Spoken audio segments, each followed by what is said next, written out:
တန်တရားရှိတာတန်တရားရှိသလိုတန်တရားကထွက်ရလွတ်မြောက်ရနိဗ္ဗာန်ဆိုလည်းရှိအားလုံးပဲမင်္ဂလာပါဓမ္မ library channel ကနေကြိုဆိုလိုက်ပါတယ်ဘုရားဘာသာမှာတော့တန်တရားနဲ့နိဗ္ဗာန်လို့ပါဠိစာပေမှာတန်တာရတဲ့နိဗ္ဗာန်တန်တာရရဲ့အကြောင်းကိုအနာမတေကောယဘိက္ခွေတန်တာရောလို့အနာမတေကသုတ်တံမှာတန်တရားအကြောင်းကိုဟောပြောခဲ့တာဖြစ်တယ်ပေါ့ဘာသာတိုင်းမှာတော်များကတန်တရားရှိသလိုလမ်းဆုံးပတ်တိုင်းနိဗ္ဗာန်ဆိုလည်းရှိကြတယ်သို့သောအခေါ်တော့မတူကြဘူးနိဗ္ဗာန်ကိုမောက္ခဆိုတဲ့အသုံးနဲ့လည်းသုံးတယ်လွတ်မြောက်ခြင်းဆိုတဲ့အဓိပ္ပာယ်အဲ့ဒါဘုရားဘာသာမှာတော့တန်တာရနဲ့နိဗ္ဗာန်သို့မဟုတ်မြန်မာလို့တန်တရားနဲ့နိဗ္ဗာန်ဒီနှစ်ခုမသာနာလဲဖို့လိုတယ်ပေါ့တန်တရားဆိုတာပါလေတို့ပြောလို့ရှိရင်တန်တရားဆိုတာခန္ဓာတို့ရဲ့ဖြစ်စဉ်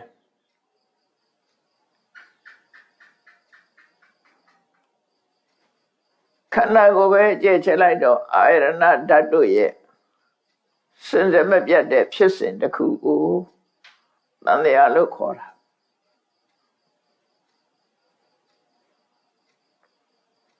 လေပတ်ပြီးတော့ဖြစ်နေတာဖြစ်ပေါ်လာလိုက်ပျောက်ကွယ်သွားလိုက်ဖြစ်ပေါ်လာလိုက်ပျောက်ကွယ်သွားလိုက်နဲ့လူရဲ့တဏ္ဍမှာခန္ဓာ၅ပါးသည်ဖြစ်ပေါ်လာလိုက်ပျက်စီးသွားလိုက်ဖြစ်ပေါ်လာလိုက်ပျက်စီးသွားလိုက်တနည်းအားဖြင့်ပြောရင်ဘဝမှာမွေးဖွားလိုက်သေဆုံးလိုက်မွေးဖွားလိုက်သေဆုံးလိုက်နဲ့အဲ့ဒီစင်စမပြတ်တဲ့ဖြစ်စဉ်ကြီးကိုတန်တရားလို့ခေါ်တာပဲတန်တာရပြောင်းလဲနေတဲ့ဖြစ်စဉ်ကြီးသာဝရပြောင်းလဲနေတဲ့ဖြစ်စဉ်ကြီးလို့ပြောတာအဲ့ဒီသာဝရပြောင်းလဲနေတဲ့ဖြစ်စဉ်ကြီးဟာအနေကင်းသလားလို့ဆိုဘယ်အနေကင်းမှာတော့အိုခြင်းနာခြင်းသိခြင်းဆိုတဲ့ဆင်းရဲဒုက္ခတွေနဲ့အ ਨੇ ဆုံးရင်ဆိုင်ကြရတာဖြစ်တယ်ပေါ့လူပဲဖြစ်ဖြစ်နတ်ပဲဖြစ်ဖြစ်ပြမပဲဖြစ်ဖြစ်ဝိဖွာလာပြီးနောက်အိုခြင်းနာခြင်းသိခြင်းနောက်ဆုံးမှသိဆုံးခြင်းဆိုတာတော့မလွဲမသွေရင်ဆိုင်ကြထာဝရတည်မြဲတဲ့ဘဝရဆိုတာမရှိဘူးအဲဒါမရှောင်လွဲနိုင်တဲ့ဒုက္ခဘက်ကရှုတော့ငါပြောတာမသာနားလည်ရမှာတော့တန်တရားထဲမှာအဆိုးဆုံးဒုက္ခဆိုတာလဲကြုံခဲ့ပြီးပြီအကောင်းဆုံးချမ်းသာဆိုတာလဲခံစားပြီးပြီအဆိုးဆုံးနဲ့လဲကြုံတွေ့ရတာပဲအကောင်းဆုံးနဲ့လည်းပဲကြုံတွေ့ရတာမြတ်စွာဘုရားကိုယ်တိုင်ကအနာမတေကဒေသနာမှာ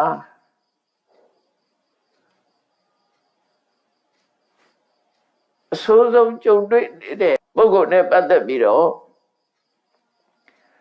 ဒီလိုရှိလျားလာတဲ့တန်တရားကြီးမှာငါလည်းပဲ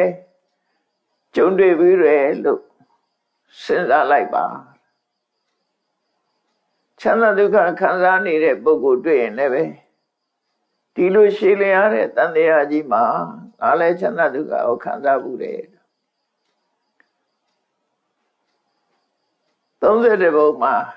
အနာဂတ်ပုဂ္ဂိုလ်တွေသာဖြစ်နိုင်တဲ့သုဒ္ဓဝါဒ5ဘုံအဲ့ဒီသုဒ္ဓဝါဒ5ဘုံကလွဲရင်ကျန်တဲ့ဘုံတွေမရောက်ဘူးတဲ့ဘုံဆိုတာမရှိဘူးလူတိုင်းဟာရောက်ဘူးတဲ့ဘုံတွေကြီးပဲမသေးဘူးတဲ့နေရာဆိုတာလည်းမရှိဘူးမရောက်ဘူးတဲ့နေရာဆိုတာလည်းမရှိဘူးမစားဘူးတဲ့အစာဆိုတာလည်းမရှိဘူး ဘုရားရှိလျားတဲ့တန်တရားကြီးတွေမှာအတွေ့အကြုံတွေကဓမ္မစုံနေလို့မဖြစ်ဘူးတဲ့တန်တော်ဆိုတော့လည်းရှိမှာမဟုတ်ဘုရားရှိလျားတဲ့တန်တရားကြီးမှာအချင်းချုပ်ပြောလိုက်ပဲဆိုရင်တို့တွေဟာအဆိုးဆုံးဒုက္ခကိုလည်းခံစားဘူးတယ်အကောင်းဆုံးချမ်းသာကိုလည်းခံစားဘူးတယ်ဘယ်ရာမှတန်တရားထဲမှာတည်မြဲတာမဟုတ်ဘူးအခုလို့ကိုဗစ်ယောဂါဆိုတာလူတွေကိုသိစေရတဲ့ယောဂမျိုးဟာဒီခေတ်ဒီကမ္ဘာမှာသာပေါ်တယ်လို့ထင်ကောင်းထင်မိလိမ့်မယ်ဒီတဲ့ဆိုးတဲ့ယောဂမျိုးတွေလည်းပဲပေါ်ခဲ့တာဖြစ်မယ်ရသော်ရလက်ထက်ကတော့ကအခေါ်ရင်းသာမတူတာအဟိဝါဒရောဂဆိုတာရှိတယ်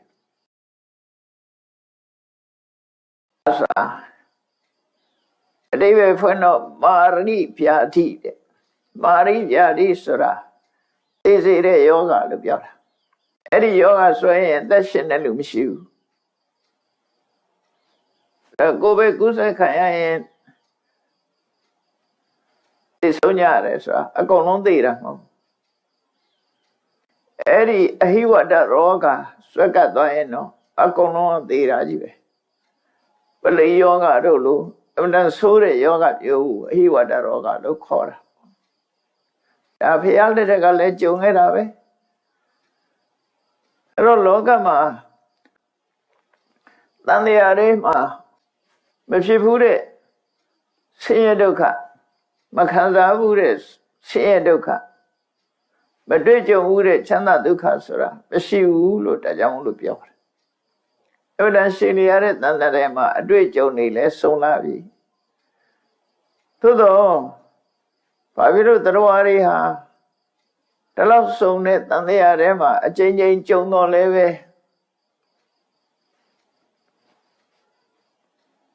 တန်တရားဘဝကိုတွေ့တာနေကြတယ်လေဆိုလို့ရှိရင်အဝိဇ္ဇာကဖုံးထားသည့်အတွက်ကြောင့်ဆင်းရဲဒုက္ခကိုမမြင်ဘူးချမ်းသာဒုက္ခကိုပဲမြင်တယ်ဒုက္ခဆိုရင်မြန်မေ့ပြလိုက်ကြပြီးတော့ချမ်းသာဒုက္ခဆိုရင်လူတွေကရင်ထဲမှာဆွဲနေအောင်မှတ်ထားကြတယ်ဒါကြောင့်ဘာနဲ့ဥပမာတူတော့ဆိုလို့ဖြစ်လျက်ဖြစ်စေတော့ဆိုတဲ့စိတ်မျိုးနဲ့လည်းပဲအာယုံ၅ပါးကာမဂုဏ်တရားနောက်လိုက်ကြတာပဲလေအဲ့တော့လူရဲ့ဘဝဟာစဉ်းစားကြည့်စွန့်စားတယ်အတွင်းချဆိုအသေးခံပြီးတော့စွန့်စားကြတယ်ဆိုတာဘာနဲ့စွန့်စားတာတုံးဆိုရင်လောဘနဲ့စွန့်စားတာပဲအဲ့ဒီကလောဘကဘယ်လောက်စွမ်းဆောင်နိုင်တယ်လဲဆိုတာရှိလောကမှာလူတွေဟာအသက်ကိုတွေ့တာတဲ့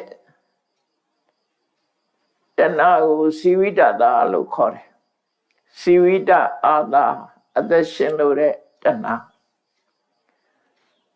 ဥစ္စာကိုရလို့တဲ့တဏှာကိုတဏှာသာလို့ခေါ်တယ်တဏှာကဥစ္စာအာသာတွေ့တာမှုရခြင်းမှုအဲ့ဒီနှစ်ခုတောင်မှပဲအသက်ရှင်နေတာနဲ့ဥစ္စာရလို့တာဒီနှစ်ခုရှင်ပြိုင်ပြီးတော့လာလို့ရှိရင်လူရဲ့စိတ်တွေဟာဘယ်ဘက်ကိုလေးပေးသွားတော့ဆိုရင်ဥစ္စာကိုရလို့မှုပဲလေးပေးသွားတယ်ဒါကြောင့်မို့စွန့်စားမှုဆိုတာပေါ်လာသိခြင်းသိပြီစီဒါရဖို့အရေးကြီးတယ်ဆိုပြီးတော့နော်အသက်ကိုစွန့်ပြီးတော့ဥစ္စာကိုရအောင်ယူချတာအဲ့ဒါမှအန္တရာယ်များလာပါတယ်ဆိုတော့ပင်လက်ခရီးတွေဖြတ်တန်းပြီးတော့သွားတယ်ပစ္စည်းဥစ္စာရအောင်ရှာတယ်ဒုတိယကမ္ဘာစစ်အတွင်းကမြန်မာနိုင်ငံမှာကျွမ်းကျင်အောင်လို့ခေါ်တဲ့လေမြအမဲကြီးနှစ်စင်းကအေယာဝတီမြစ်ကိုအပေါ်နေပြီးအနိကပြန်ပြီးတော့စုံကြီးဆန်းကြီးနဲ့ပြစ်နေတာ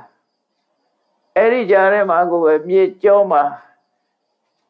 လေလောင်းနေနဲ့ကုံသွဲနေကြတဲ့လူတွေရှိတယ်လေမြန်သာကြားလို့ရှိရင်တနေ့မှထိုးပုံသို့တော့အဲ့ဒီ တဏ္ဍတံဘုံတန်နေကြားတယ်မှာပဲစီးပွားဖြစ်အောင်ရှာနေကြတယ်ဒါပါလဲလို့ဆိုတော့အသက်ကိုတွေ့တာတဲ့တဏှာတဲ့ပစ္စည်းဥစ္စာကိုတွေ့တာတဲ့တဏှာကအာချီနေတယ်အဲ့ဒါကြောင့်လိုပဲပုရုဇဉ်သရဝါတွေအနေနဲ့ဆင်းရဲဒုက္ခကိုခံစားရမှကြောက်ပေမဲ့လို့ချမ်းသာဒုက္ခကိုပုံမမောတဲ့လောဘကြောင့်ဆင်းရဲဒုက္ခကိုခံနိုင်ရရှိသွားကြတယ်အဲ့ဒါကြောင့်တတ္တိကောင်းကြတယ်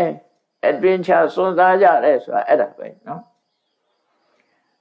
ချမ်းသာဒုက္ခကိုမမောတဲ့တဏှာကပိုချီမားနေတယ်ဒါကြောင့်လူတွေကစွန့်စားစားအသက်ကိုပမာဏပထားပဲနဲ့စီးပွားဥစ္စာတွေရှာကြတယ်ဒါတန်တရားထဲမှာအဲ့ဒီအနေထားမျိုးတွေရှိတယ်ပေါ့ဒါကြောင့်ဘုရားရဲ့ဆုံးမကိုရရှိထားကြတဲ့ဘုရားဘာသာဝင်သူတော်စင်တွေအနေနဲ့ငါတို့တွေဟာအဆိုးဆုံးကိုလည်းရင်ဆိုင်ပြီးကြပြီအကောင်းဆုံးချမ်းသာတွေကိုလည်းခံစားပြီးကြပြီတန်တရားထဲမှာမတွေ့ဘူးမကြုံဘူးဆိုတာမရှိတော့ဘူးအဲ့တော့တို့တန်တရားကြီးတွေကနေပြီးတော့လွတ်မြောက်အောင်ကြိုးစားမှဖြစ်တော့မယ်လို့ဒီလိုစိတ်ဆန္ဒပြင်းပြင်းပြပြရှိဖို့လိုအပ်လာတယ်ပေါ့အဲ့တော့တန်တရားကကြာလွန်လာတဲ့တန်တရားကထွက်ဖို့ကြိုးစားလာလို့ရှိရင်ထွက်เสียလမ်းကြောင်းရောရှိရလားဆိုရှိတယ်သွားเสียနေရရောရှိရလားဆိုရှိတယ်တခြားဘာသာတွေမှာလည်းမောက္ခဆိုတာရှင်းပြထားတာရှိတယ်ပေါ့ကောင်းကင်ဘုံမှာထာဝရဘုရားသခင်နဲ့ပေါင်းဆောင်ရတာဟာသူတို့အတွက်မောက္ခပဲနိဗ္ဗာန်ပဲပေါ့ဟိန္ဒူဘာသာအနေနဲ့ပြောမယ်ဆိုလို့ရှိရင်တော့ဖန်ဆင်းရှင်ကြီးနဲ့သူဖန်ဆင်းလိုက်လို့အတ္တဆိုတာရရှိပြီးထို့ဖန်ဆင်းထားတဲ့ဒီအတ္တလေးဟာဖန်ဆင်းရှင်ကြီးနဲ့ပြန်ပြီးတော့ပေါင်းလိုက်လို့ရှိရင်ဒါမောက္ခပဲလွတ်မြောက်သွားခြင်းပဲလို့ဆိုတယ်သူတို့ကအတ္တကိုနှမျိုးခွဲထားတယ်ဖန်ဆင်းတဲ့အတ္တကတစ်ခုအဲ့ဒါကိုပရမတ္တလို့ခေါ်တယ်ပရမတ္တမလို့ခေါ်တယ်သူကဖန်ဆင်းလိုက်လို့တတဝအသီးသီးမှာရှိတဲ့အတ္တကတစ်ခုအဲ့ဒီအတ္တတွေကြတော့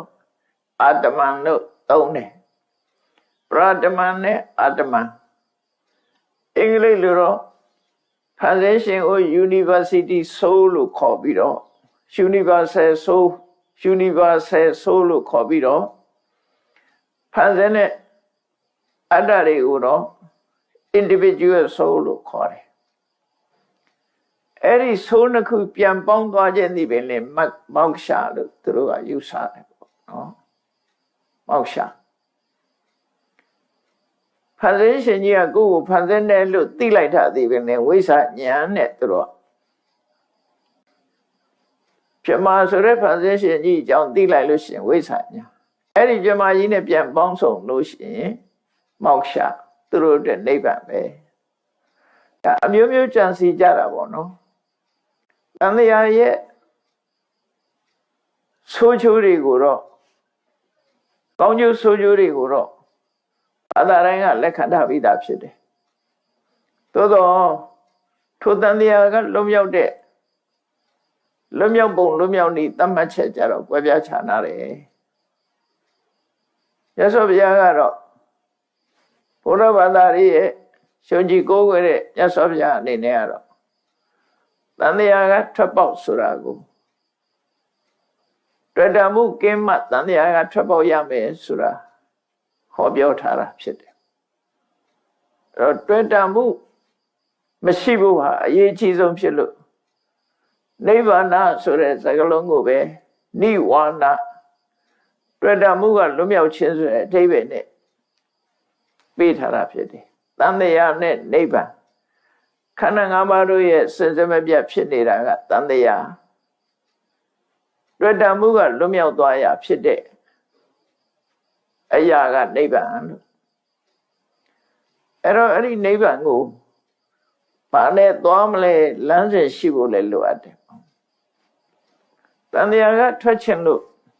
ထွက်ချင်တဲ့ဆန္ဒရှိအောင်တော့ဘယ်လိုထွက်ရမလဲဘာတွေလုပ်ပြီးထွက်ရမလဲဘာနဲ့ထွက်ရမလဲဆိုတာဒါဟာအရေးကြီးတကြီးသိဖို့ဘုရားရဲ့ဆုံးမမှာတော့တန်တရားကထွက်ချင်ဘယ်လိုထွက်ရမလဲဆိုတာလမ်းစဉ်နဲ့လှုပ်ထုံးကိုအတိအကျညွှန်ပြဆုံးမထားတာရှိတယ်ပေါ့သို့တော့အဲ့ဒါလွယ်သလားလို့ဆိုမလွယ်ဘူးခက်ခဲတယ်နိဗ္ဗာန်ကိုသွားတယ်ဆိုတာဟာတန်တရားကနေနိဗ္ဗာန်ကိုသွားတယ်ဆိုတာရိုးရိုးရင်နေစီးပြီးတော့သွားလို့မရဘူးစီးသွားလို့ရတဲ့ရည်မျိုးကိုရှာရမှာဖြစ်တယ်ဒါကြောင့်မို့မြတ်စွာဘုရားကဓမ္မပဒပါဠိတော်မှာနာဟိဧတိဟိယာနေဟိကိစေယအဂတံထိတံနိဗ္ဗာန်ကိုအဲ့ဒီမှာဟောထားတာအဂတထိတဘယ်တော့မှမရောက်ဘူးတဲ့နေရာတန်တရားထဲမှာတော့မရောက်ဘူးတဲ့နေရာဆိုတာမရှိဘူးသို့တော့လူတိုင်းမရောက်ဘူးတဲ့နေရာဟာဘာလဲလို့ဆိုရင်နိဗ္ဗာန်ပဲနာဟိဧတိဟိယာနေဟိကိစေယအဂတံထိတံမရောက်ဘူးတဲ့အရာမျက်နှာကိုတဲ့ဆေးမြင်းစားတဲ့တန်တရားထဲမှာအသုံးပြုတဲ့ရင်းနေစီးပြီးတော့သွားလို့မရဘူးတဲ့ခဏခေတ်မှာဆိုရင်လိမ်မြန်တို့သင်္ဘောတို့မိယထာတို့ကားတို့ဆိုတာတွေနဲ့သွားလို့မရဘူးလို့ပြောတာနော်နာဟိဧတိဟိယာနေဟိဒီလိုလူတွေအသုံးပြုနေတဲ့ရှင်နေစီးပြီးတော့ဘယ်တော့မှမရောက်ဘူးတဲ့နိဗ္ဗာန်ကိုသွားလို့မရဘူးတဲ့ဒါဖြင့်သွားလို့ရတဲ့နေ့ရပါတော့ဆိုအတ္တနာအထတ္တနာသူထံတေနသွားလို့ရတာတော့မိမိကိုယ်တိုင်ကိုဆုံးမလို့ရှင်ကျေးအောင်ကိုဆုံးမပြီးတော့ရှင်ကျေးသွားမှကိုယ့်ရင်ထဲမှာအဆိုးတရားတွေကုံမှနိဗ္ဗာန်ဆိုရရောက်နိုင်တယ်တန်တော်တန်ဒေနကိစ္စတိတကယ်ကိုလောဘဆိုတဲ့မယဉ်ကျေးမှုတွေဒေါသဆိုတဲ့မယဉ်ကျေးမှုတွေကိလေသာဆိုတဲ့မယဉ်ကျေးမှုတွေအားလုံးအဆိုးတရားတွေကိုဖယ်ရှားပြီးလုံးဝယဉ်ကျေးတဲ့အဆင့်ရောက်သွားပြီအဲ့ဒီယဉ်ကျေးတဲ့အဆင့်ရောက်တဲ့အနေထားနဲ့မှနိဗ္ဗာန်ဆိုတာသွားလို့ရမယ်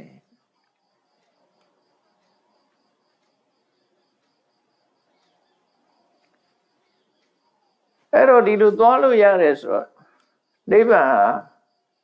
လွယ်လွယ်ကူကူနဲ့ရောက်သွားသလားပြောကြတယ်ပေါ့ဝိသခာခုနှစ်နှစ်သမီးတရားလေးတစ်ပုဒ်နာလိုက်တာနဲ့သောတာပန်ဖြစ်သွားတယ်ဒေသနာတော်ဆုံးမှာလူထောင်ပေါင်းများစွာအကျွတ်တရားရသွားကြတယ်ဆိုဒီစာတွေဖတ်ရရင်တော့နိဗ္ဗာန်ကိုအလွယ်လေးနဲ့ရောက်သွားတယ်လို့ထင်မိကြမှာပဲသိကြတယ်တကယ်တော့နိဗ္ဗာန်ရဖို့ဆိုတာမလွယ်ဘူး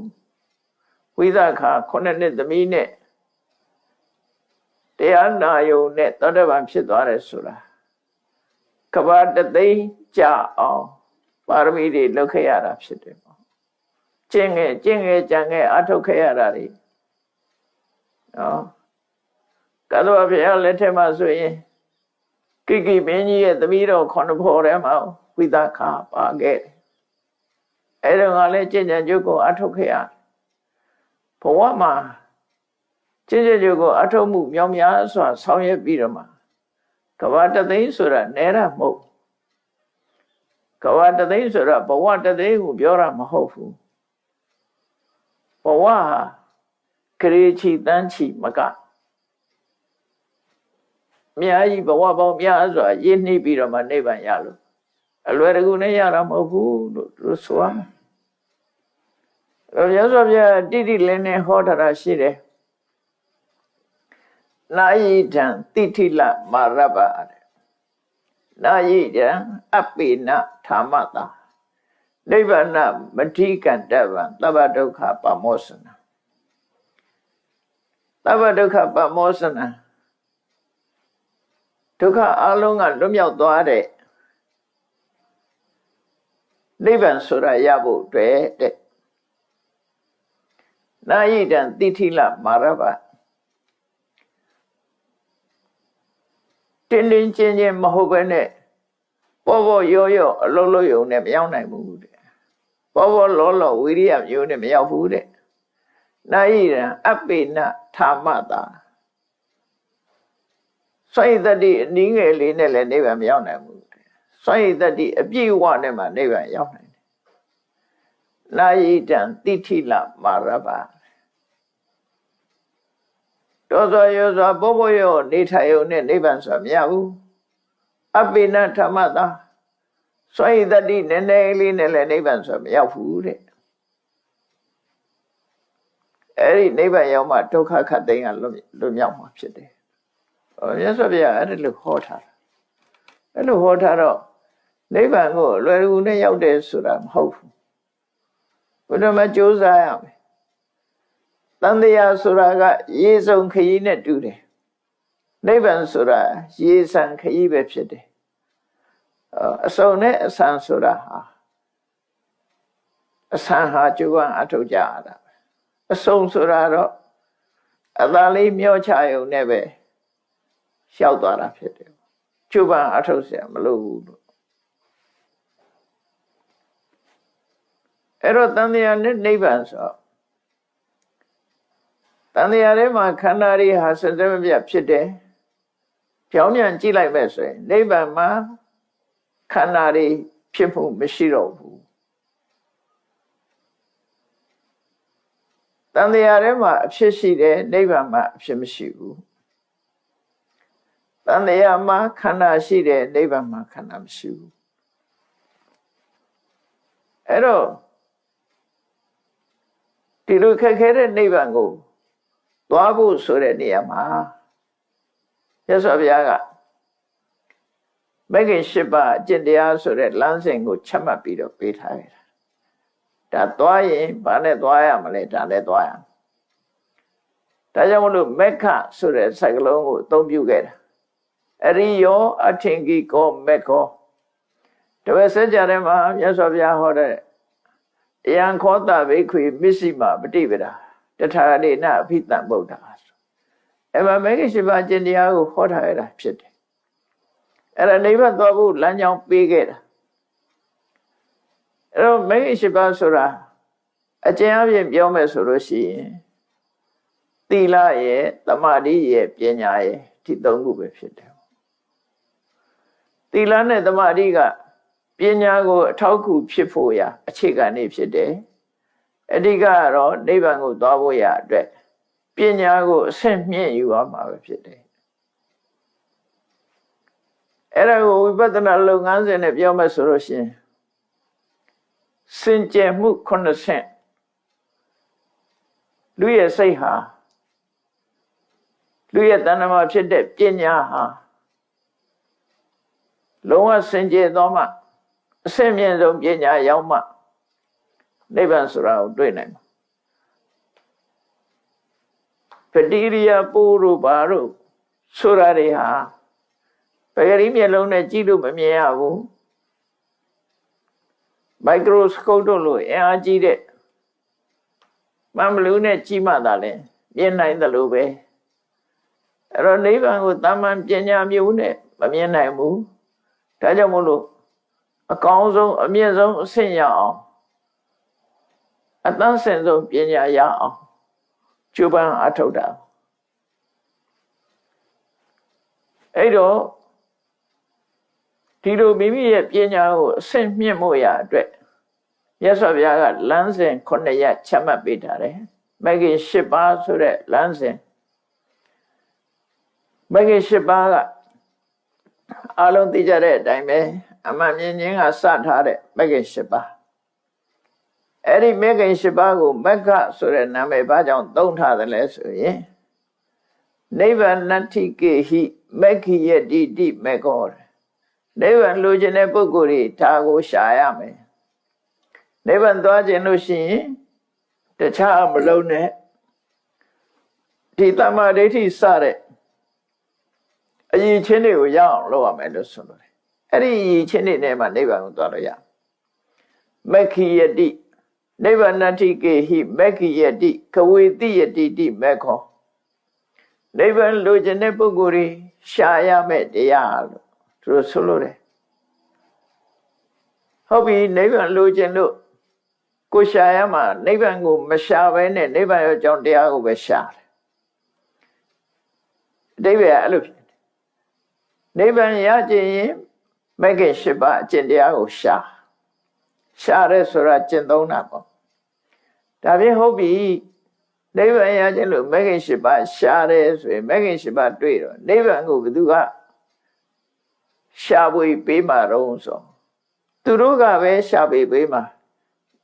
နော်နိဗ္ဗာန်မဂ္ဂတိကဝေတတိတိမေခောသူများကလာရှာပေးမှာမဟုတ်ဘူးကိုရှာလို့ရလာတဲ့ဒီမဂ္ဂင်၈ပါးကပဲနိဗ္ဗာန်ကိုရှာပေးမှာစိတ်ပူစရာမလိုဘူးနော်မဂ္ဂင်၈ပါးအကျင့်တရားရလိုက်တာနဲ့နိဗ္ဗာန်ကိုသူတို့ကရှာပေးလိုက်မယ်အဲ့တော့နိဗ္ဗာန်ရှာပေးတယ်ဆိုတာဘယ်လိုနည်းနဲ့ရှာပေးတာတုံးလို့ဆိုရင်နောက်တတိယအဓိပ္ပာယ်ကိုကြည့်ဖို့မက္ခဆိုတဲ့တက္ကလုံးလေးမှာ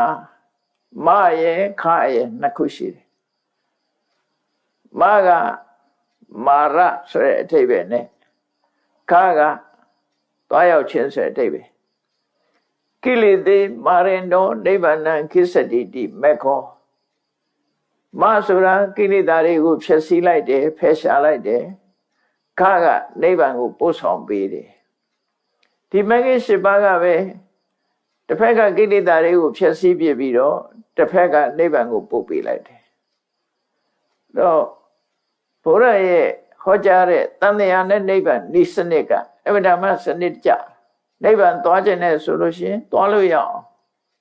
နိဗ္ဗာန်ဆိုတာဘာလဲဆိုတာလဲရှင်းရှင်းလင်းလင်းဟောထားတယ်နိဗ္ဗာန်သွားဖို့လမ်းစဉ်ကိုလည်းပဲပုံမှန်ချမှတ်ပေးထားတာဖြစ်တယ်ရှောင်းရောင်ဝါးဝါးဟိုလိုဒီလိုပြောတဲ့ဘာသာတရားမျိုးမဟုတ်ဘူးအတိလဲရှင်းရှင်းလင်းလင်းလမ်းစဉ်နဲ့လှုပ်ထုံးနဲ့ပြီးပြင်းပြင်းသတ်မှတ်ဖော်ပြထားတာဖြစ်တယ်အဲ့ဒါမှတိကျသေးကြတယ်အကြောင်းအကျိုးစီလျော်ညီညွတ်စွာဟောကြားထားတဲ့တရားဖြစ်တယ်လို့ဟုတ်ပြီမက္ခဆိုတဲ့စကားလုံးလေးရဲ့အဓိပ္ပာယ်၃မျိုးထပ်ပြီးတော့မှတ်သားကြည့်မက္ခဆိုတာမဂ္ဂင်၈ပါးမဂ္ဂင်၈ပါးနဲ့ဖွဲ့စည်းထားတဲ့ဒီအုပ်စုလေးသမ္မာဒိဋ္ဌိသမ္မာသင်္ကပ္ပသမ္မာဝါစာသမ္မာကမ္မန္တသမ္မာအာဇီဝသမ္မာဝါယာမသမ္မာတတိသမ္မာသမာဓိတနည်းအားဖြင့်အကျဉ်းချုပ်လို့ရှိရင်သမ္မာဒိဋ္ဌိနဲ့သမ္မာသင်္ကပ္ပကပညာသမ္မာဝါစာသမ္မာကမ္မန္တသမ္မာအာဇီဝကသီလသမ္မာဝါယာမသမ္မာတတိသမ္မာသမာဓိကသမာဓိသီလသမာဓိပညာအဲ့ဒီ၃မျိုးပဲအဲ့ဒီ၃မျိုးသည်နိဗ္ဗာန်သွားခြင်းလို့ရှိရင်အဲ့ဒီ၃မျိုးကိုရအောင်ရှာတယ်ဆိုတာအဲ့ဒီ၃မျိုးကိုကိုယ်တဏ္ဍမှာရအောင်ကြိုးစားသီလကိုတိုးမြင့်သမာဓိကိုတိုးမြင့်ပညာကိုတိုးမြင့်ဒါဖြင့်နိဗ္ဗာန်ကိုဘယ်သူကရှာပေးမှာတော့ဆိုရင်အဲ့ဒီသီလသမာဓိပညာကပဲရှာပေးမှာဘယ်ပုံပဲနည်းရှာတာတော့ဆိုရင်ကိလေသာတွေကိုဖယ်ရှားပြီးတော့နိဗ္ဗာန်ကိုပို့ဆောင်ပေးလိုက်တာအဲ့ဒီနည်းနဲ့ရှာပေးတာကိလေသေမာရင်တော့နိဗ္ဗာန်ကိစ္စတိတိမေကောတစ်ဖက်ကကိလေသာတွေကိုဖယ်ရှားပြီးနိဗ္ဗာန်ရောက်အောင်ပို့ဆောင်ပေးလိုက်တယ်ဒီမဂ္ဂင်၈ပါးကပဲအလုံးလုံးသွားတယ်လို့သူတို့ပြောတယ်အဲ့တော့ဘုရားဘာသာနိဗ္ဗာန်ဆိုတာအမှန်တမ်းစနစ်တကျဖြစ်လို့တမန်အပြင်နိဗ္ဗာန်နဲ့ပြောရတာလွယ်တော်လဲပဲချင်းကြကြုတ်ကိုအထုဖို့ရအတွက်အဆင့်9ဆင့်ရှိတယ်နော် အဲ့ဒီခုနှစ်ဆင့်ကိုမှတ်သားနာယူကြရအောင်အဆင့်ခုနှစ်ဆင့်ဟာအသိပညာကိုကြည်လင်တောက်ပစေတဲ့အဆင့်ခုနှစ်ဆင့်ပဲဖြစ်တယ်အဲ့ဒီအဆင့်ခုနှစ်ဆင့်ကိုဝိသုဒ္ဓိခုနှစ်ပါးလို့လည်းခေါ်လို့ရမယ်ဝိသုဒ္ဓိဆိုတာအသိဉာဏ်ကိုစင်ကြယ်သွားစေတာအညစ်အကြေးတွေကိုဖယ်ရှားတာဝိသုဒ္ဓိလူတွေရဲ့စိတ်အစဉ်ထဲမှာကိလေသာဆိုတဲ့အညစ်အကြေးတွေဟာတန်တရားကနေထပ်တလဲလဲပါနေသည့်အတွက်ကြောင့်ဖွလျှော်လို့မလွယ်လောက်အောင်ချီတက်ထုတက်နေတယ်အဲ့ဒါတွေကိုအဆင့်90နဲ့ဖယ်ရှားပြရမယ်လို့ဆိုလို့တစ်ဆင့်နဲ့တော့မရဘူးအဆင့်90နဲ့ဖယ်ရှားအဲ့ဒီ90နဲ့ဖယ်ရှားပုံလေးကိုမှတ်သားနိုင်ယူကြည့်ဖို့စနစ်တကျသွားတဲ့သူကအဓိကကတော့သီလသမာဓိပညာထိသုံးခုပါပဲအဲ့တော့ပထမအဆင့်အနေနဲ့ကကာယကံဝစီကံအနေနဲ့ညှဉ်းနှွမ်းနေတဲ့အဆင့်ကိုသီလနဲ့ဖယ်ရှားပြရမယ်ဒါကြောင့်မို့သီလဝိသုဒ္ဓိနံပါတ်1ပညာအတွက်သီလကိုအရင်လုပ်ရမယ်ဘာကြောင့်သီလမစင်ကြယ်ပဲနဲ့ပညာဆိုတာမဖြစ်နိုင်ဘူးဒါကြောင့်မို့သီလစင်ကြယ်မှုကိုအရင်လုပ်ရမယ်အစင်ကြော်လို့မရဘူးသီလကိုစင်ကြယ်အောင်အရင်လုပ်ရမယ်အဲ့ဒီစင်ကြယ်တဲ့သီလကိုသီလဝိသုဒ္ဓိလို့ခေါ်တယ်ထူးထူးခြားခြားမဟုတ်ဘူးလူအကြောင်းနေအနေနဲ့၅ပါးသီလပဲအဲ့ဒီ၅ပါးသီလကိုတကယ်ကိုမျက်မျက်နှုံနှုံအသက်တဲ့တမိုးထားပြီးတော့လုံးဝအစွမ်းထင်မရှိအောင်စင်ကြယ်အောင်ကြိုးစားအထောက်ရမယ်သီလဝိသုဒ္ဓိဆိုတာပြောမယ်ဆိုရင်တော့လွယ်တဲ့ရောင်နဲ့ဒီအဆင့်မှာပဲနိဗ္ဗာန်သွားဖို့ရအတွက်နိဗ္ဗာန်တက်ဖို့ရအတွက်ဒီအဆင့်မှာပဲလမ်းကျသွားနိုင်တယ်နော်ဒီအဆင့်မှာပဲလမ်းကျကုန်တာပဲသီလကိုစင်ကြယ်အောင်လုပ်ရမယ်ဒါပေမဲ့သီလစင်ကြယ်တာဘယ်လိုအကျိုးရှိတာတုံးဆိုရင်သီလအဝိပတိတာရရတယ်ကိုချက်သီလစင်ကြယ်ပြီဆိုရင်အဲ့ဒီလူဟာစိတ်နှလုံးအေးချမ်းတယ်စိတ်နှလုံးချမ်းသာတယ်စိတ်နှလုံးကြည်သာတယ်လို့ပြောတယ်ဝိပတိတာရဆိုတာပြန်တွေးလိုက်လို့ရှိရင်စိတ်ထဲမှာမချီလင်ဘူးမဟုတ်တာလှုပ်ထားတဲ့လူကပြန်တွေးလိုက်လို့ရှိရင်စိတ်ထဲမှာမချီမလင်ဖြစ်တယ်သီလဆောက်တည်ထားတဲ့ပုဂ္ဂိုလ်ကသီလပြည့်စုံပြီဆိုလို့ရှိရင်ကိုယ်သီလကိုပြန်စဉ်းစားလိုက်ရင်စိတ်ထဲမှာကြည်လင်သွားတယ်နော်ဝိပတိတာရဆိုတာဝိဆိုတာဖောက်ဖောက်ပြန်ပြန်ပတိတာရကပြန်အောင်မေ့တာပြန်တွေးလိုက်တိုင်းစိတ်ညစ်စရာတွေဖြစ်တယ်သီလရှိတဲ့ပုဂ္ဂိုလ်ဟာပြန်တွေးလိုက်တိုင်းစိတ်ချမ်းသာစရာဖြစ်တယ်သီလပြည့်ပြီဆိုရင်ပြန်တွေးလိုက်တိုင်းစိတ်ညစ်စရာဖြစ်တယ်ငါပါဏာတိပါဒမလုပ်ဘူးငါသိရင်ငရဲများကြမလားအာဒိဏဒါနမလုပ်ဘူးကာမိတုမလုပ်ဘူးဘုဒ္ဓဝါဒမလုပ်ဘူးသူရမိရိယမလုပ်ဘူးနောင်ဘဝများပြန်တွေးလိုက်လို့ရှိရင်ကိုယ်သီလကိုပြန်တွေးလိုက်လို့ရှိရင်ကျိုးပေါက်ပြောက်ကျန်းနေတဲ့သီလပြန်တွေးလိုက်တိုင်းစိတ်မချမ်းသာမှုကိုဖြစ်စေတယ်သီလပြည့်စုံပြီဆိုလို့ရှိရင်ပြန်တွေးလိုက်တာနဲ့ငါသီလစင်ကြယ်တယ်ဆိုပြီးပြန်တွေးလိုက်တိုင်းစိတ်ထဲမှာကြည်နူးွယ်ရဖြစ်တယ်ဝိပတိတာရဝိပတိတာရကရှုပ်ပြက်ဆင်းပြက်ပြန်လိအောင်မေ့မှုစိတ်ပြက်เสียပြန်လိအောင်မေ့မှုအဝိပတိတာရဆိုတာစိတ်ချမ်းသာเสียပြန်လိအောင်မေ့မှုဟုတ်ပြီစိတ်ချမ်းသာပြီဆိုရင်နောက်ကဘာဖြစ်လာတော့ဝမ်းမြောက်တယ်ဗမောဇ္ဇဆိုတဲ့ဝမ်းမြောက်မှုဖြစ်တယ်ဝမ်းမြောက်တော့ဘာဖြစ်တော့ဆိုပီတိနှစ်ချိုင်းမှုတွေဖြစ်လာတယ်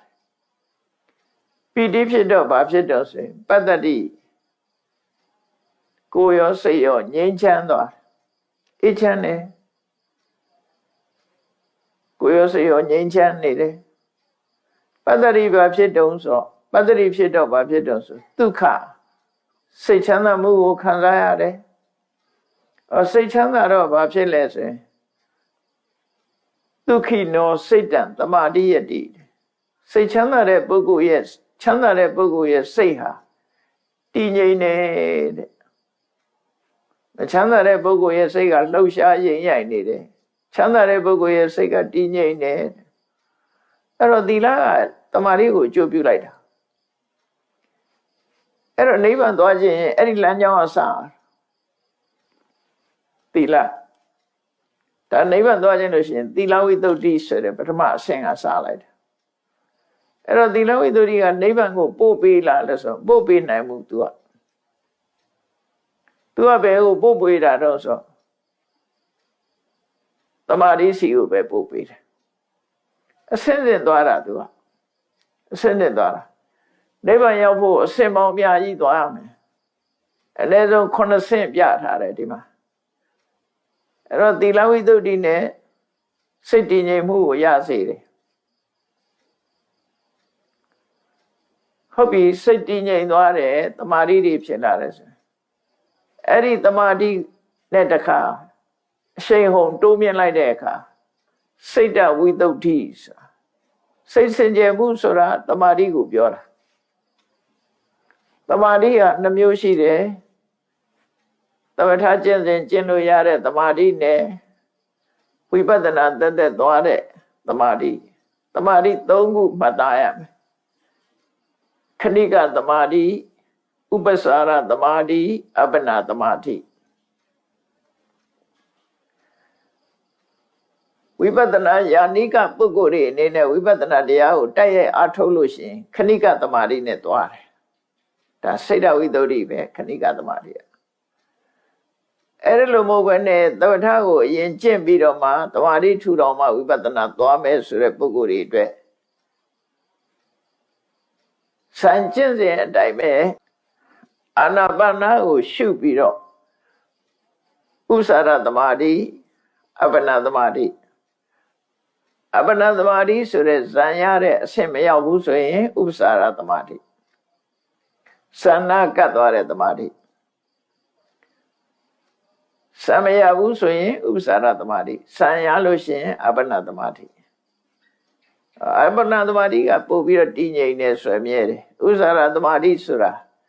အနိနာကတ်သွားရုံပဲရှိသေးတယ်မရောက်ဘူးပေါ့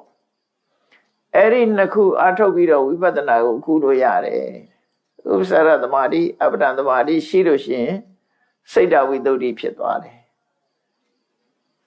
အဲ့တော့သီလဝိတ္တုသည်စိတ်တဝိတ္တုကိုအကျိုးပြုတယ်ဒုတိယကစိတ်စင်ကြယ်မှုဆိုတဲ့စိတ်တဝိတ္တုအဲ့တော့သီလရဲ့သမာဓိရဲ့ဒီနှစ်ခုဖြစ်သွားတယ်သမာဓိဖြစ်ပြီဆိုတော့မှသမာဟိတောယထာဘုဒ္ဓံသာနာတိပတ္တိသမာဓိရှိတဲ့ပုဂ္ဂိုလ်ကသာလဲအမှန်ကန်ကိုသိရှိနားလည်နိုင်တယ်အဲ့ဒါပညာကိုထောက်ကူပြုမှာဒါကြောင့်နိဗ္ဗာန်ကိုသွားခြင်းသီလဝိတ္တုရင်ရအောင်လုပ်ပြီးပြီဆိုရင်စိတ်တဝိတ္တုဝိပဿနာတိုင်းသွားမယ်ဆိုလို့ရှိရင်ဝိပဿနာရဲ့အာယုံယုံနံပေါ်မှာရှုမှတ်ရင်ကနေခဏိကသမာဓိဆိုတာဖြစ်မယ်အဲ့ဒီခဏိကသမာဓိနဲ့ဝိပဿနာဉာဏ်ဖြစ်အောင်လုပ်ရ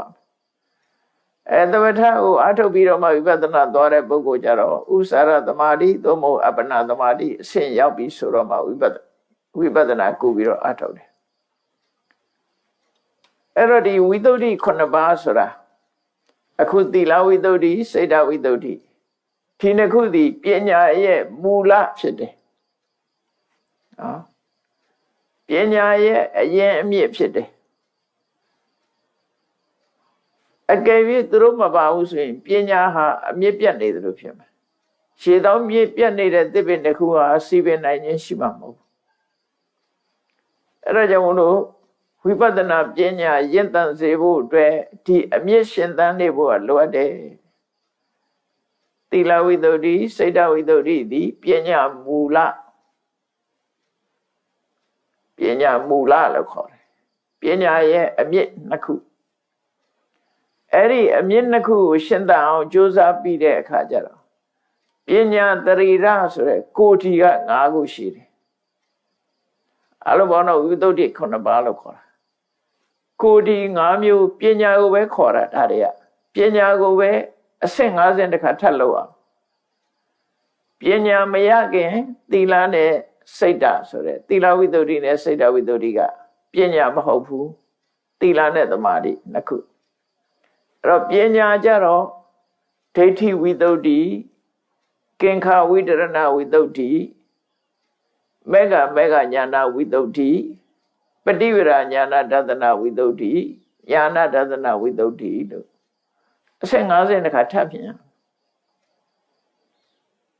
အဲ့ဒီကြတော့မှနိဗ္ဗာန်တွေ့မှာနိဗ္ဗာန်သွားဖို့ရအတွက်ဒီစင်ကြယ်မှုတွေကိုအရင်ကြိုးစား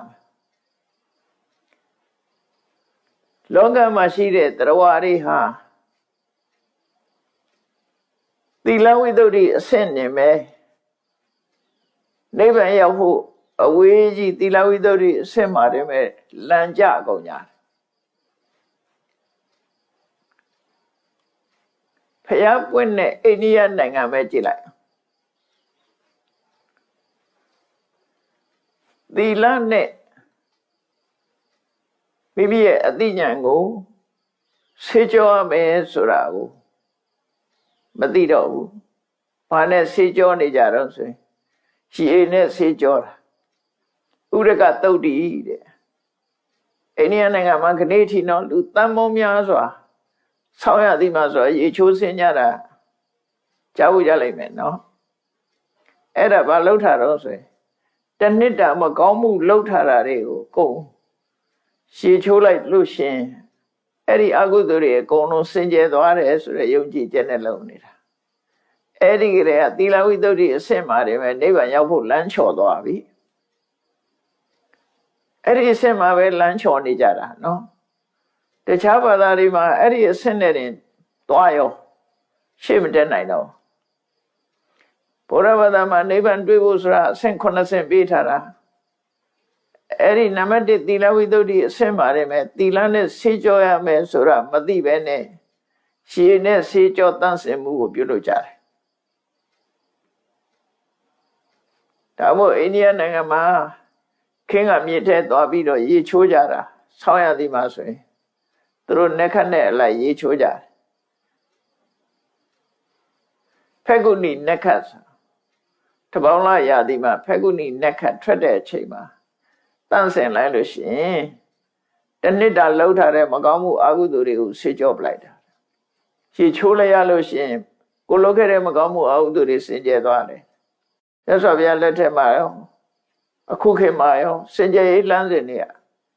မြတ်စွာဘုရားချမှတ်တာသီလနံပါတ်1စင်ကြယ်ရေးလမ်းစဉ်မှာပထမအဆင့်ပဲရှိတယ်အဲ့ဒီပထမအဆင့်တောင်မရောက်ကြဘူးအဲ့တော့ဘုရားဟောကြားတဲ့နိဗ္ဗာန်ကိုရောက်ဖို့ဆိုတာအဝေးကြီးပဲနံပါတ်1အဆင့်တောင်မှလမ်းကျနေကြတယ်တချို့ကတန်တာရသုတ်ထိတဲ့အဲ့ဒီဝါဒလည်းရှိတယ်ဘာမှလုံနေနဲ့မဟာကပ္ပောင်း၄သန်း၈သိန်းပြည့်တဲ့နေ့ဟာတန်တရားကလွတ်မဲ့နေ့ပဲဆိုပြီးတော့တန်တာရသုတ်ထိတဲ့တန်တရားထဲမှာအချိန်ကြာကြီးရဲစိတ်လို့ရှင်ဥပမာထောင်ကနေလွတ်ရစိတ်လို့ရှင်လွတ်တယ်ပေါ့အဲ့ဒီအတွေ့မျိုးပဲသူတို့ကျင့်စရာမလိုဘူးသူကသူလွတ်ရစိတ်သွားရင်လွတ်လိုက်မဟာက၈သန်း၄သိန်းကဘာလူမိုက်ဖြစ်ဖြစ်ပညာရှိဖြစ်ဖြစ်သူတို့စာပေမှာဘလို့ဆိုထားတော့ဆိုရင်လူမိုက်ကလည်းတန်တရားထဲမှာပို့ငါလူမိုက်ပဲတန်တရားထဲမှာပို့နေမယ်ဆိုလို့မရဘူး၈သန်း၄သိန်းပြည့်ရင်သွားကျွတ်ပြီပညာရှိကလည်းငါပညာရှိဆိုပြီးတော့ထီတွင်းကလွတ်အောင်ကြိုးစားမယ်ဆိုလို့လည်းမရဘူး၈သန်း၄သိန်းပြည့်မှပဲလွတ်မယ်အဲ့ဒါကိုတန်တာရသုတ်တိဝါဒလို့ခေါ်တယ်အဲ့ဒီဝါဒကိုဟောပြောသူကမက္ခလိကောသလပဲဖြစ်တယ်အဲ့တော့တန်တာရသုတ်တိဝါဒကတန်တရားထဲမှာအချိန်ကြာကြီးကျက် သူတို့သတ်မှတ်ထားတဲ့အချိန်ပြည့်သွားရင်သူကသူလွတ်သွားမှာဘာမှလုပ်မနေနဲ့လို့ဆိုရဝါဒပဲအဲ့တော့အဲ့ဒီမှာနေမဲ့သူကရှုံးသွားပြီနောက်တစ်ခုကတော့အာဟာရသုတ်တိတဲ့ဖျားလာတော့တောထွက်ပြီးတဲ့အခါမှာ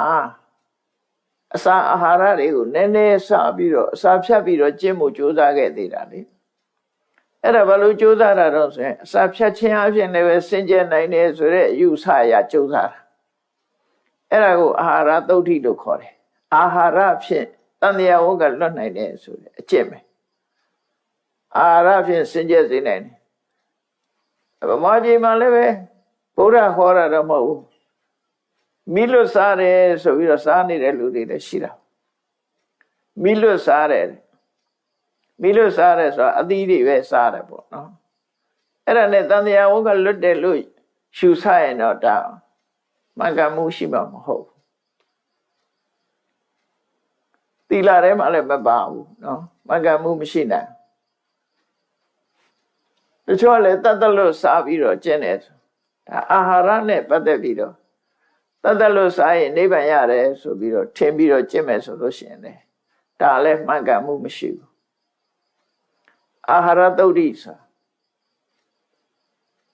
အဲ့ဒါနဲ့လည်းမဟုတ်ဘူးတဲ့အဲ့ဒီနည်းရလည်းပဲစင်ကြယ်တဲ့လမ်းစဉ်မဟုတ်ဘူးလို့မြတ်စွာဘုရားသူ့မျိုးစုံစမ်းသပ်ပြီးသားမြတ်စွာဘုရားသုတ်တန်တစ်ခုမှဟောတာအာဟာရသုတ်တိနဲ့တန်တရားလွတ်မဲ့ဆိုရင်ငါဟာဒီအာဟာရမျိုးစုံနဲ့ကျင့်ပြီးတော့နေထိုင်ခဲ့ဘူးတဲ့ဒါပြသူတို့ပြောတာတွေအကုန်စမ်းသပ်ပြီးသားမဟုတ်ဘူးတန်တရားသုတ်တိလည်းမဟုတ်ဘူးအာဟာရသုတ်တိလည်းမဟုတ်ဘူးခုနကဥရကသုတ်တိရေချိုးလို့ရှင်းလည်းပဲအကုသိုလ်အညစ်အကြေးတွေအကုန်စင်နေဆိုတာလည်းမဟုတ်ဘူးအကယ်၍ရေချိုးလို့အကုသိုလ်တွေတန့်စင်စင်ကြယ်မဲ့ဆိုရင်ရှည်ထဲမှာရှိတဲ့ငါးတွေမိချောင်းတွေကလည်းပဲအကုသိုလ်ကလွတ်ကုန်မှာပေါ့ရှည်တရားဝါတွေကအမြဲတမ်းရေချိုးနာပဲလေသူတို့ကြတော့ဘာလို့မလွတ်လဲဒါလည်းပဲရှုပ်တိမရှိတဲ့ကျင့်စဉ်တစ်ခုပဲလို့ဥရကသုတ်တိဆိုတာအဲ့တော့လူတွေဟာတရားဝါတွေဟာနိဗ္ဗာန်ဆိုတဲ့တကယ်လွတ်မြောက်တဲ့အဆင့်ကိုမှန်မှန်ကန်ကန်မသိနိုင်တဲ့အတွက်ကြောင့်မမှန်ကန်တဲ့လမ်းစဉ်တွေပေါ်မှာယုံကြည်ပြီးတော့နိဗ္ဗာန်ဆိုတဲ့မောက္ခကိုရှားဖို့တော့ကြိုးစားကြတာပဲသူနည်းသူဟန်နဲ့ကြိုးစားကြတယ်သို့တော့လွဲချော်ကုန်ကြမရောက်နိုင်ဘူးလမ်းတွေမမှန်ဘူးမမှန်တဲ့လမ်းတွေကိုရှောက်လို့ရှိရင်ဘယ်တော့မှရောက်မှာမဟုတ်ဘူးလွဲချော်ကုန်ကြတယ်အဲ့တော့သီလဝိတ္တုဒ္ဓိဒိဋ္ဌိဝိတ္တုဒ္ဓိသီလဝိတ္တုဒ္ဓိစိတ်တဝိတ္တုဒ္ဓိအဆင့်မှာတယ်မဲ့အလုံးလမ်းကျသွားပြီဒါပညာမရောက်သေးဘူးဟောအဲ့ဒီအဆင့်တစ်ခုနဲ့တည်းမဲ့နိဗ္ဗာန်နဲ့ဝေးကုန်ကြတယ်ပေါ့သူဆိုလို့လေပေါ့နော်တန်တရားကလုံဖို့ဆိုပြီးတော့စိတ်တဝိတ္တုဒ္ဓိရအောင်ဆိုပြီးတော့ကျင့်တယ်မြတ်စွာဘုရားမပွင့်ခင်ကအာလာရကာရမတို့ဥဒကတို့ရမဗုဒ္ဓတို့ဆိုဥဒကရစားတာတော့သိတာအဲ့တော့သိခြင်းနဲ့မသိခြင်းအဝိဇ္ဇာနဲ့ပညာဒီနှစ်ခုဟာတန်တရားလဲဖို့အတွက်အဝိဇ္ဇာတန်တရားလဲနေတာအဝိဇ္ဇာနိဗ္ဗာန်ကိုရဖို့ကြတော့ပညာသမ္မာဒိဋ္ဌိအဲ့ဒီပညာကိုအဆင့်50နဲ့စင်ကြယ်အောင်ဝိပဿနာကျင့်စဉ်ကျင့်တဲ့အခါမှာလေ့ကျင့်အားထုတ်ယူရမှာဖြစ်တယ်အဲ့ဒီဝိတ္တုဒ္ဓိသီလဝိစိတ်တဒိဋ္ဌိဝိတ္တုဒ္ဓိရဲ့ကင်္ခာဝိတရဏဝိတ္တုဒ္ဓိရဲ့မေဃညာဏတသနာဝိတ္တုဒ္ဓိရဲ့ပฏิပဒညာဏတသနာဝိတ္တုဒ္ဓိရဲ့ညာဏတသနာဝိတ္တုဒ္ဓိရဲ့အဲ့ဒီဝိတ္တုဒ္ဓိ5ပါးသည်ပညာရဲ့ကိုယ်တည်းပဲဖြစ်တယ်ပညာပဲဖြစ်တယ်ခုနသီလဝိတ္တုဒ္ဓိနဲ့စိတ်တဝိတ္တုဒ္ဓိကအမြင့်ပညာရဲ့အမြင့်ဒီ5ခုကပညာကိုယ်တည်းဖြစ်တယ်ဆိုပညာကိုပဲဒီအဆင့်50နဲ့စင်ကြယ်အောင်ကြိုးစားအထောက်အမှာဖြစ်တယ်လို့ဆိုလိုတယ်ပေါ့ တရားချစ်ခင်သူတော်စင်ပြိဿပေါင်းတို့စနစ်တကျလမ်းညွှန်ပြထားတဲ့မြတ်စွာဘုရားရဲ့နိဗ္ဗာန်ကိုသွားရလမ်းခရီးဟာအခြေခံအဖြစ်သီလနဲ့သမာဓိကစထားပြီးအသိပညာကိုအဆင့်50နဲ့တိုးမြင့်သွားတဲ့ဝိပဿနာကျင့်စဉ်ကိုဘယ်ပုံကျင့်ရမလဲဆိုတာနောက်ရက်ဒီမှာဆက်ပြီးတော့နာယူမှတ်သားကြပါ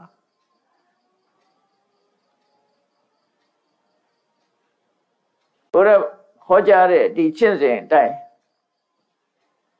ရုံရုံကြည်ကြည်နဲ့လိုက်နာကျင့်သုံးနိုင်ကြမယ်ဆိုရင်ဧကန္ဒိဋ္ဌသံဃာကလွတ်ရနိဗ္ဗာန်ကိုရရှိနိုင်ကြမှာဖြစ်တယ်ဆိုတဲ့ယုံကြည်ချက်တရားဖြင့်ကြိုးစားအားထုတ်နိုင်ကြပါစေကုန်သတည်း